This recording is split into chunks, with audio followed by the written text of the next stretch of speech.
बिस्मिल्लाहिर्रहमानिर्रहीम। आज के इस लेक्चर में हम जो है टॉपिक नंबर 1.2 स्टार्ट करने वाला है, जिसमें हम ब्लॉक्स के बारे में पढ़ेंगे। अपने जहन में रखना है कि साइंटिस्ट ने जो है पीरियोडिक टेबल को 4 ब्लॉक्स के अंदर डिवाइड किया हुआ है। सबसे पहला जो ब्लॉक हमारे पास है उसे हम कहते हैं एस ब्लॉक। दूसरा हमारे पास है पी ब्लॉक। तीसरा हमारे पास है डी ब्लॉक। इसी तरह चौथा हमारे पास है एफ ब्लॉक। तो साइंटिस्ट ने बेसिकली जो पीरियोडिक टेबल है उसको 4 ब्लॉक्स के अंदर डिवाइड किया हुआ है, S block, P block, D block and F block. यहाँ पर आप ऑब्जर्व कर सकते हैं ये जो पहला 2 ग्रुप हैं, ये जो फर्स्ट एंड सेकंड ग्रुप है, इनको हम कहते हैं S block. Extreme right hand side की जानिब ये जो 6 ग्रुप हैं, इन 6 ग्रुप्स को हम कहते हैं पी ब्लॉक। एस ब्लॉक और पी ब्लॉक के बीच जो ये ग्रुप्स पाया जाता है, ये जो एलिमेंट्स मौजूद है, इनको हम कहते हैं डी ब्लॉक। और जो मेन टेबल के नीचे ये जो 2 पीरियड पाया जाता है, इसे हम कहते हैं एफ ब्लॉक, इसे हम कहते हैं एफ ब्लॉक। तो हमने बेसिकली पीरियोडिक टेबल को 4 ब्लॉक के अंदर डिवाइड किया हुआ है, S block, P block, D block और इसी तरह हमारे पास है एफ ब्लॉक। तो सवाल ये उठता है कि हमने जो है पीरियोडिक टेबल को जो है 4 ब्लॉक्स के अंदर क्यों डिवाइड किया है। हमने पीरियोडिक टेबल को 4 ब्लॉक्स के अंदर इसलिए डिवाइड किया हुआ है कि कुछ एलिमेंट की जो वैलेंस इलेक्ट्रॉन है, वैलेंस इलेक्ट्रॉन का मतलब है आखिरी इलेक्ट्रॉन, कुछ एलिमेंट की वैलेंस इलेक्ट्रॉन यानी आखिरी इलेक्ट्रॉन वो कौन से आखिरी ऑर्बिटल के अंदर मौजूद हैं, एस ऑर्बिटल के अंदर मौजूद है। बाज़ एलिमेंट की वैलेंस इलेक्ट्रॉन पी ऑर्बिटल के अंदर ख़त्म होता है, बाज़ की जो है डी ऑर्बिटल के अंदर ख़त्म होता है और बाज़ की एफ ऑर्बिटल के अंदर ख़त्म होता है। तो एलिमेंट की वैलेंस इलेक्ट्रॉन वो किस ऑर्बिटल के अंदर ख़त्म होता है, इस बुनियाद पर हमने जो है पीरियोडिक टेबल को 4 ब्लॉक्स के अंदर डिवाइड किया हुआ है। तो वो एलिमेंट जिनकी वैलेंस इलेक्ट्रॉन एस ऑर्बिटल के अंदर ख़त्म होता है, उनको हमने इस ब्लॉक का नाम दिया है। वो एलिमेंट जिनके वैलेंस इलेक्ट्रॉन जो है पी ऑर्बिटल के अंदर ख़त्म होता है, उसको हमने पी ब्लॉक के अंदर रखा है। वो एलिमेंट जिनके वैलेंस इलेक्ट्रॉन डी ऑर्बिटल के अंदर ख़त्म होता है, उनको हमने डी ब्लॉक के अंदर रखा हुआ है। और वो वैलेंस इलेक्ट्रॉन वो एलिमेंट जिनके वैलेंस इलेक्ट्रॉन एफ ऑर्बिटल में ख़त्म होता है, उनको हमने एफ ब्लॉक के अंदर रखा हुआ है। यानी ये एस ब्लॉक के अंदर जितने भी एलिमेंट है, इनके वैलेंस इलेक्ट्रॉन वो एस ऑर्बिटल में ख़त्म होता है। पी ब्लॉक के अंदर जितने भी एलिमेंट है, इनके वैलेंस इलेक्ट्रॉन पी ऑर्बिटल के अंदर ख़त्म होता है। इसी तरह डी का भी और इसी तरह एफ का भी होता है। तो अब ये मूव करते हैं इस चीज़ के ऊपर, इस चीज़ को मैं आपके लिए प्रूव करवाऊंगा कि वाकई में ये बात हकीकत रखता है। तो हम क्या करेंगे, एस ब्लॉक से स्टार्ट कर लेते हैं। एस ब्लॉक में हम एक एलिमेंट उठाकर चेक कर लेते हैं। कौन सा एलिमेंट हम उठाएंगे, फर्स्ट कर लेते हैं हम लिथियम को यहाँ से क्या करेंगे, उठाएंगे और इसके इलेक्ट्रॉनिक कन्फिग्रेशन करके चेक करेंगे कि वाकई में इसकी आखिरी इलेक्ट्रॉन यानी वैलेंस इलेक्ट्रॉन वो एस ऑर्बिटल में ख़त्म होता है या नहीं होता। तो हमने किसको उठाया, वहाँ से कौन से एलिमेंट को हमने उठाया, हमने उठाया है लिथियम को। लिथियम के एटॉमिक नंबर हमारे पास क्या है, 3 है। तो इसके इलेक्ट्रॉनिक कन्फिग्रेशन करते हैं। आपने अफबाउ इलेक्ट्रॉनिक कन्फिग्रेशन के बारे में पढ़ा होगा। तो ये हम क्या करेंगे, इलेक्ट्रॉनिक कन्फिग्रेशन हम हमेशा जो है फर्स्ट एरो से स्टार्ट करते हैं, इसी तरह मूव करते हैं आखिरी एरो के जानिब। और अगर कोई ऐसा एरो जो एक से ज़्यादा ऑर्बिटल के ऊपर लगा हुआ हो, जैसे कि ये वाला एरो, यहाँ पर अगर आप ऑब्जर्व कर ले, ये एरो जो है 2 ऑर्बिटल के ऊपर लगा हुआ है। तो अगर एरो एक से ज़्यादा ऑर्बिटल के अंदर ऊपर लगा हुआ हो, एक से ज़्यादा ऑर्बिटल को उसने कट किया हुआ हो, तो उस सूरत में हम क्या करेंगे कि हम जो है एरो की टेल से स्टार्ट करेंगे इलेक्ट्रॉन फील करना। तो ये आपने ज़हन में रखना है कि अफबाउ इलेक्ट्रॉनिक कन्फिग्रेशन के केस में हम हमेशा नीचे से यानी फर्स्ट एरो से स्टार्ट करते हैं और इसी तरह आखिरी एरो की जानिब मूव करते हैं। और अगर कोई एरो जो है एक से ज़्यादा ऑर्बिटल के ऊपर लगा हुआ हो तो हम हमेशा जो है एरो के तल से इलेक्ट्रॉन फिल करना स्टार्ट कर लेते हैं। तो यहाँ पर सबसे पहला एरो हमारे पास जो है वो किसके ऊपर लगा हुआ है, 1s के ऊपर। तो सबसे पहले इलेक्ट्रॉन किसके अंदर चला जाएगा, 1s के अंदर चला जाएगा। आपको पता है कि s के अंदर मैक्सिमम 2 इलेक्ट्रॉन जगह हो सकते हैं, तो इसके पास 3 इलेक्ट्रॉन है। आउट ऑफ 3 इलेक्ट्रॉन जो है ये तो इसमें भेज देगा। इसके बाद जो है दूसरा एरो किसके ऊपर लगा हुआ है, 2s के ऊपर लगा हुआ। आपको पता है कि s में मैक्सिमम 2 इलेक्ट्रॉन जगह हो सकते हैं। इसके पास कितना इलेक्ट्रॉन बचा है, 2 इसने पहले इस्तेमाल किया था, 1 इसके पास बचा है, तो ये 1 इलेक्ट्रॉन जो है 2s के अंदर भेज देगा। तो ये वाला जो इलेक्ट्रॉन है ये इसका था वैलेंस इलेक्ट्रॉन, इसका आखिरी इलेक्ट्रॉन था। इसका आखिरी इलेक्ट्रॉन आप खुद चेक कर लें, ये किस ऑर्बिटल में है। इसका आखिरी इलेक्ट्रॉन s ऑर्बिटल में ख़त्म हुआ है। इसी वजह से हमने लिथियम को किस ब्लॉक के अंदर रखा हुआ था, इसको हमने जो है s ब्लॉक के अंदर रखा। इसी तरह बाकी सारे एलिमेंट का भी यही केस ही है। तो हमने पीरियोडिक टेबल को on the basis of valence electron की वो किस ऑर्बिटल में ख़त्म होता है उस बुनियाद पर हमने पीरियोडिक टेबल को जो है 4 ब्लॉक्स के अंदर डिवाइड किया हुआ है। ये अपने अब मूव करते हैं जो है किस चीज़ के ऊपर, हम वैलेंस इलेक्ट्रॉनिक कन्फिग्रेशन इन ब्लॉक्स का चेक कर लेते हैं। Valence electronic configuration, valence electronic configuration, इन सब ब्लॉक्स के जो हैं हम बारी बारी valence electronic configuration formula check कर लेते हैं। एस ब्लॉक की अगर हम बात करें तो इसकी जो वैलेंस इलेक्ट्रॉनिक कन्फिग्रेशन है, वैलेंस इलेक्ट्रॉनिक कन्फिग्रेशन से मुराद ये कि इनके जो वैलेंस इलेक्ट्रॉन है यानी आखिरी इलेक्ट्रॉन है वो कौन से आखिरी ऑर्बिटल में ख़त्म होता है।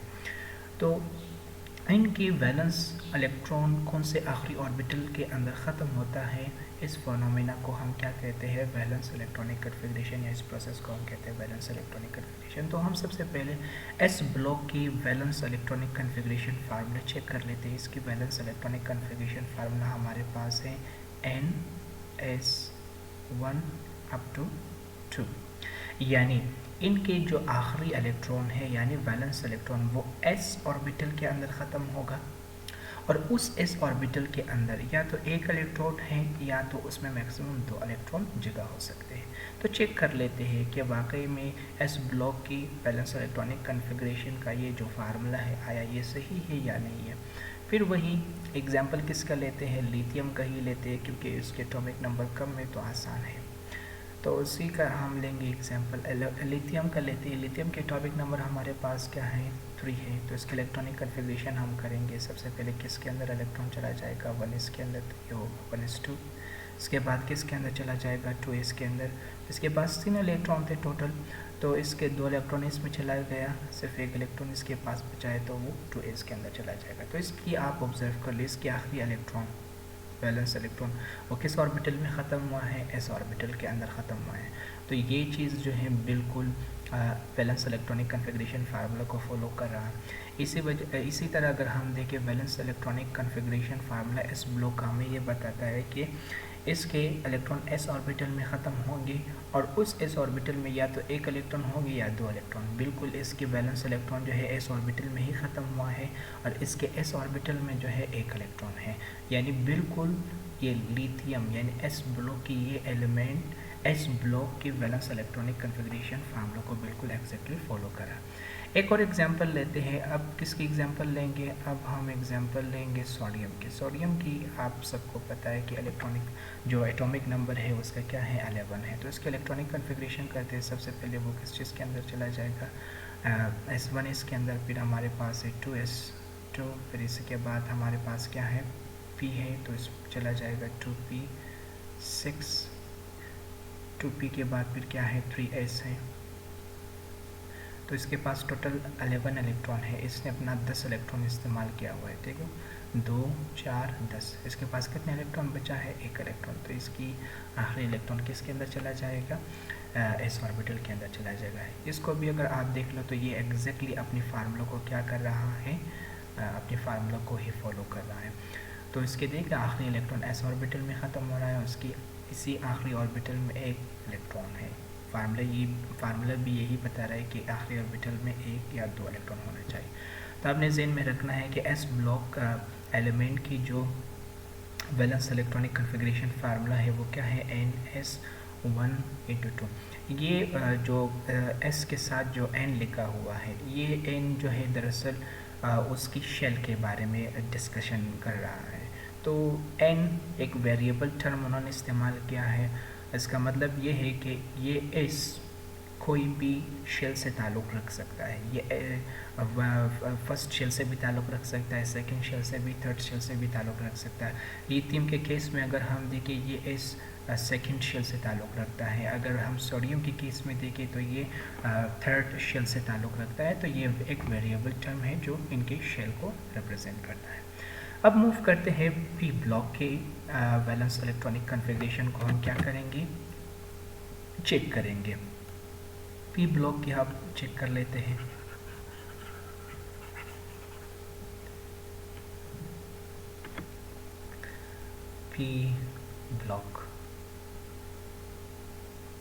पी ब्लॉक एलिमेंट की जो वैलेंस इलेक्ट्रॉनिक कन्फिग्रेशन फार्मूला है वो हमारे पास है NS2 और इसी तरह हमारे पास है NP126। तो ये हमें क्या बता रहा है कि इसकी जो आखिरी इलेक्ट्रॉन है उसकी आखिरी इलेक्ट्रॉन में से यानी वैलेंस इलेक्ट्रॉन में से दो जो है S में चला जाएगा, बाकी जो रह जाएगा वो किसके अंदर ख़त्म होंगे, p ऑर्बिटल के अंदर ख़त्म होंगे। तो इसके वैलेंस इलेक्ट्रॉन का कुछ हिस्सा जो है s ऑर्बिटल में चला जाएगा और बाकी जो रह जाएगा वो जो है किस में चला जाएगा, वो जो है p ऑर्बिटल के अंदर चला जाएगा। और p ऑर्बिटल के अंदर 1 या 6 इलेक्ट्रॉन होने चाहिए। ये इसमें 1 से 6 इलेक्ट्रॉन हो सकता है। तो एक एग्जांपल, एक मिसाल लेके जो है इस चीज़ को हम चेक कर लेते हैं कि आया ये जो valence electronic configuration P block के लिए है ये फार्मूला सही है या नहीं है। तो पी ब्लॉक में से ये हमारे पास है पी ब्लॉक, इसमें से किसी एलिमेंट को हम उठाते हैं। फर्स्ट कर लेते हैं हम फ्लोरीन को उठाते हैं। ये हमारे पास फ्लोरीन के एटॉमिक नंबर हमारे पास क्या है, 9 है। यहाँ पर आप ऑब्जर्व कर सकते हो। तो फ्लोरीन को हम उठाते हैं, फ्लोरीन को लेते हैं, इसके एटॉमिक नंबर हमारे पास है 9। इसके इलेक्ट्रॉनिक कन्फिग्रेशन करते हैं 1s2, इसी तरह हमारे पास है 2s2, फिर इसके बाद किस में चला जाएगा, 2p में चला जाएगा। तो ये होगा 2p5। तो यहाँ पर आप ऑब्जर्व कर लें, यहाँ पर ये जो है इसकी जो है वैलेंस इलेक्ट्रॉन, ठीक है, इसकी वैलेंस इलेक्ट्रॉन को अगर आप ऑब्जर्व कर लिए, इसकी वैलेंस इलेक्ट्रॉन की टोटल तादाद में से 2 किसके अंदर चला गया है, S के अंदर। बिल्कुल एग्जैक्टली फार्मूला को फॉलो कर रहा है। इसके बाकी जो वैलेंस इलेक्ट्रॉन है वो किसके अंदर चला गया है, P के अंदर चला गया है। बिल्कुल ये भी जो है फार्मूला को फॉलो कर रहा है। और फार्मूला में ये भी बता रहा है कि ये P ऑर्बिटल है, इसमें 1 से 6 इलेक्ट्रॉन होनी चाहिए, उससे कम या ज़्यादा नहीं। तो ये बिल्कुल इनके नंबर्स को भी क्या कर रहा है, फॉलो कर रहा है। तो ये P ब्लॉक के लिए जो वैलेंस इलेक्ट्रॉनिक कन्फिग्रेशन फार्मूला है ये बिल्कुल सही है। अब हम डी ब्लॉक की चेक कर लेते हैं valence electronic configuration formula. D block की जो वैलेंस इलेक्ट्रॉनिक कन्फिग्रेशन फार्मूला है वो हमारे पास है n-d1 up to 10 ns1 up to 2। इसका मतलब ये है कि इनके जो वैलेंस इलेक्ट्रॉन है वो किस ऑर्बिटल में ख़त्म होंगे, वो डी ऑर्बिटल में ख़त्म होंगे।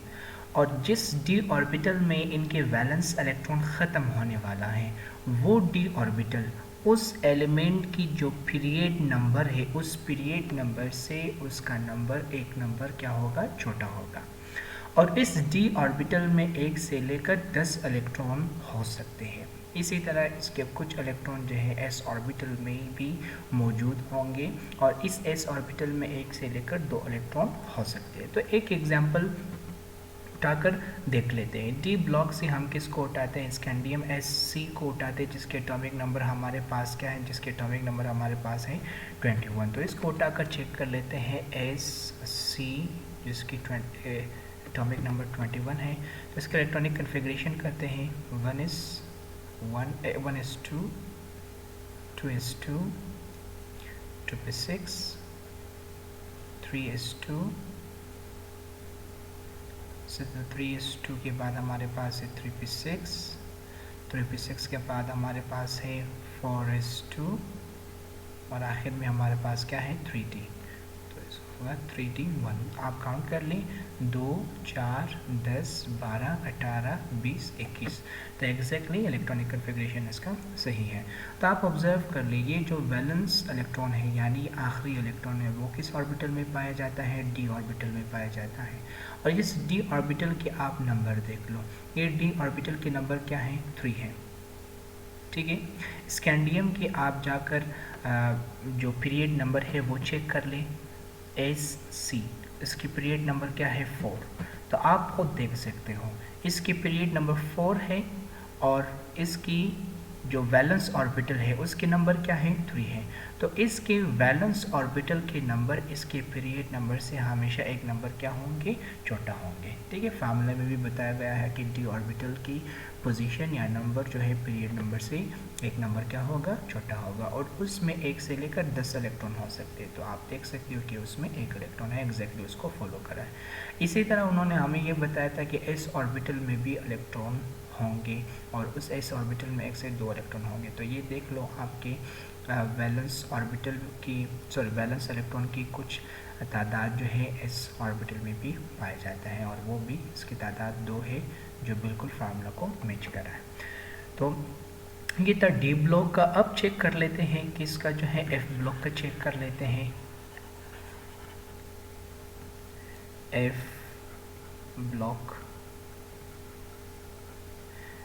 ब्लॉक की जो वैलेंस इलेक्ट्रॉनिक कन्फिग्रेशन फार्मूला है वो हमारे पास है n-2 f1 up to 14।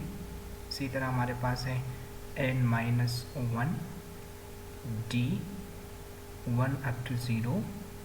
इसी तरह हमारे पास है ns2। तो यहाँ पर आप ऑब्जर्व कर सकते हो कि valence electronic configuration formula F block के लिए वो हमें ये बताता है कि इनकी जो वैलेंस इलेक्ट्रॉन है यानी आखिरी इलेक्ट्रॉन है वो एस ऑर्बिटल में ख़त्म होने वाला है और ये एफ ऑर्बिटल में ख़त्म होने वाला है और एफ ऑर्बिटल की जो पोजीशन है या नंबर है वो उस एलिमेंट की पीरियड नंबर से 2 नंबर क्या होंगे, छोटा होंगे। और इस एफ ऑर्बिटल में 1 से लेकर जो है 14 इलेक्ट्रॉन इसमें हो सकते हैं। तो ये इसकी क्या है, ये इसकी वैलेंस इलेक्ट्रॉनिक कन्फिग्रेशन फार्मूला है एफ के लिए। इसी तरह अगर हम डी का देख लें तो डी का भी हमें ये बता रहा है कि कुछ इलेक्ट्रॉन जो है डी में भी हो सकते हैं। इसमें या तो 1 इलेक्ट्रॉन आ सकते या बिल्कुल इलेक्ट्रॉन आ ही नहीं सकते। और डी ऑर्बिटल इसका अगर हम देख ले उसकी जो पोजीशन है वो पीरियड नंबर से 1 नंबर क्या होंगे, छोटा होंगे। और इसी तरह कुछ इलेक्ट्रॉन जो है इस ऑर्बिटल में भी चला जाएगा। तो एक एग्जांपल उठाकर देख लेते हैं। किसके एग्जांपल हम लेंगे, सी ई की लेंगे जिसके एटॉमिक नंबर हमारे पास क्या है 58 है। तो इसको उठाकर देख लेते हैं। सी ई एटॉमिक नंबर इसका हमारे पास है 58। तो इसका इलेक्ट्रॉनिक कन्फिग्रेशन आप कर लें 1s2, 2s2, 2p6, 3s2। इसके बाद हमारे पास है 3p6, 3p6 के बाद हमारे पास है 4s2, 4s2 के बाद हमारे पास है 3d10, 3d10 के बाद हमारे पास है 4p6, 4p6 के बाद हमारे पास है 5s2, 5s2 के बाद हमारे पास है 4d10, 4d10 के बाद हमारे पास है 5p6। इसी तरह हमारे पास है 6s2। इसी तरह इसके बाद हमारे पास है 4f और इसी तरह हमारे पास है 5d। तो आप काउंट कर लो इलेक्ट्रॉन की तादाद 2, 4, 10, 12, 18, 20, 30, 36, 38, 48, 54, 56, ये इसमें 2 चला जाए तो ये होगा 58, इसमें 0 इलेक्ट्रॉन चला जाएगा इसके डी ऑर्बिटल। तो आप खुद देख लो कि इसके जो आखिरी इलेक्ट्रॉन है यानी वैलेंस इलेक्ट्रॉन वो किस ऑर्बिटल में चला गया है, एफ ऑर्बिटल में चला गया है, तो इसका ताल्लुक एफ ब्लॉक से है। और इस एफ ऑर्बिटल की आप अगर पोजीशन या नंबर देख लो वो क्या है, 4 है। और इस एलिमेंट के आप जाकर पीरियड नंबर देख लो, इसके पीरियड नंबर क्या है, सी ई की पीरियड नंबर है 6, तो पीरियड नंबर उसका है 6। और एफ ऑर्बिटल की पोजीशन या नंबर क्या है, 4, तो इस एफ ऑर्बिटल की नंबर जो है उसकी पीरियड नंबर से 2 नंबर क्या है, छोटा है। ये हमें फार्मूला बता रहा था। फार्मूला हमें ये बता रहा था कि इस एफ ऑर्बिटल में 1 से लेकर 14 इलेक्ट्रॉन हो सकते हैं, तो इसमें 2 इलेक्ट्रॉन है जो इस नंबर के बीच है, बिल्कुल एक्जैक्टली सही है। इसी तरह अगर आप देख ली, फार्मूला हमें ये बता रहा था कि इसके डी इलेक्ट्रॉन में या तो 1 इलेक्ट्रॉन जा सकता है या बिल्कुल इलेक्ट्रॉन हो ही नहीं सकता, तो इसकी डी ऑर्बिटल में इलेक्ट्रॉन नहीं है, बिल्कुल इसको फॉलो कर रहा है।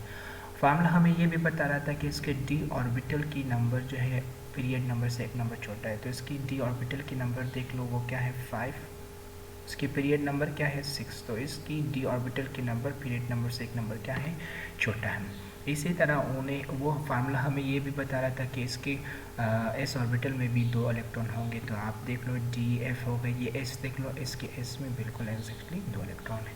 तो ये बिल्कुल एफ ब्लॉक की जो बैलेंस इलेक्ट्रॉनिक कन्फिग्रेशन फार्मूला है वो बिल्कुल सही है। तो आज के इस टॉपिक में हमने क्या पढ़ा, ब्लॉक्स के बारे में पढ़ा, बैलेंस इलेक्ट्रॉनिक कन्फिग्रेशन के बारे में पढ़ा। Thank you.